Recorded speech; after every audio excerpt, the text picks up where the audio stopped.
Hi here! Welcome to an OPP episode. This is for April 2019. I've got quite a few projects to share, so let's get started. This first project is submitted by Carolyn Hott. It is a project done by her son, Peter. He submitted this project to the county fair in his area and it won champion. So then he went to the state fair and he won small woodworking and grand champion of all woodworking. Isn't that really cool? And she said that he had just graduated from high school when he won that. So isn't that really cool? And she said he's been doing woodworking since he was in 5th grade. And she said this was his most challenging project of all. And the wood that he used was alder, ash, walnut, oak, cherry, zebra wood, and hickory. He got the pattern from cherry tree and then he just did his own thing with the pattern.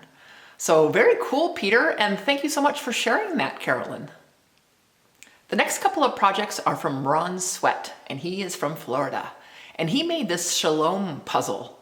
He said he got the design out of Scroll Saw magazine from 2006, and it's from Judy Peterson. He said the wood he used is called horse apple, and he said that's one of the many names of the wood. He also sent me this Seahorse that he said is about the size of a letter. He said that he put Genesis 1:21 through 22 on the back. And he made it from a piece of cedar that his friend gave him. So thanks for sharing those, Ron. This next project is by Denise Eggleston, and it is a Maryland crab. She did an Intarsia / segmentation project, and she said it was her very first one. And so she said people put this Maryland flag sticker all over the place of this crab, and so she thought it'd be fun to just make one.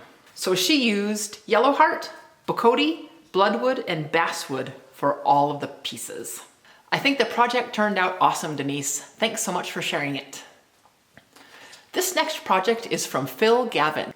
He made an Intarsia duck, and he said it's a Kathy Wise project. He said it took him about 4 months to complete this project because of life and cold weather.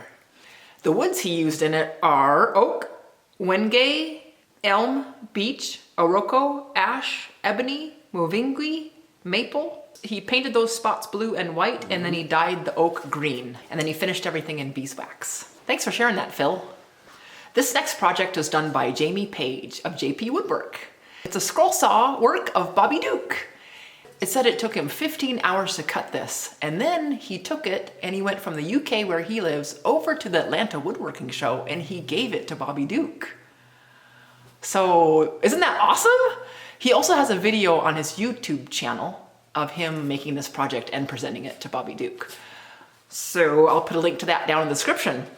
But very cool, Jamie. Thanks for sharing it. This next project is an Intarsia by Tim Bernico, and it's a pattern by Judy Gale Roberts of these praying hands. He said there's a larger pattern, but this is a smaller pattern of the praying hands. So thanks for sharing that, Tim. This next project is by Owen Morse, and he said he just took some framing pine and he made this bed frame. And then he put some stain varnish on it. And he just wanted to show that you don't have to spend a lot of money to make some pretty cool stuff. Thanks for sharing that, Owen. And this next project is by Kurt Tuttle.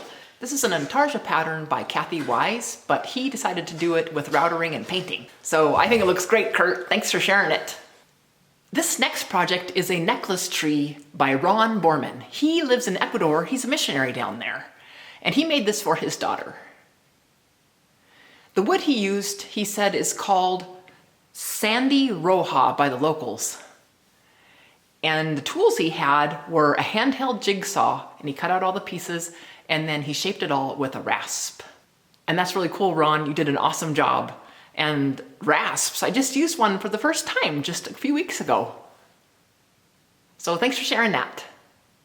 Well, that concludes this month's episode of OPP. So thanks so much for joining me, everybody, and I hope you got a lot of ideas from all of the projects. And thanks everybody that shared a project. If you have a project that you'd like to share on OPP, just send me a message somehow, email, Facebook, Twitter, Instagram, all those social medias or whatever. And let me know a little bit about the project and I'll get it on the next OPP. So we will see you next time. Bye!